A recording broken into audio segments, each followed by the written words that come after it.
30 ученици кои се на долготрајно лекување успешно го завршија првото полугодие онлайн. Новото системско решение формално образование беше наменето за сите деца кои повеќе од 3 недели поради некое боледување биле отсутни од училиште.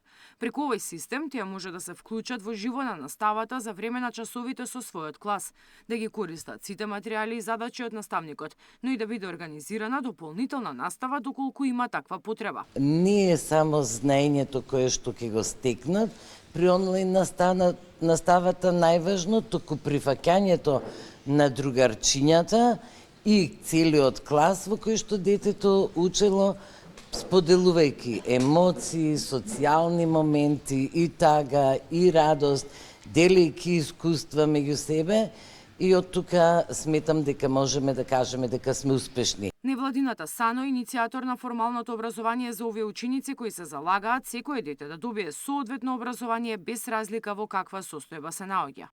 На наша огромна чест и задоволство, после децениска битка да дојдеме до овој момент, благодарејќи на Министерството за образование и на министерката, сите деца кои се на боледување имаат можност да учат. Ги вклучува учениците на болничко лекување и учениците кои што се во домашни услови да можат да бидат инклузирани на вистински начин.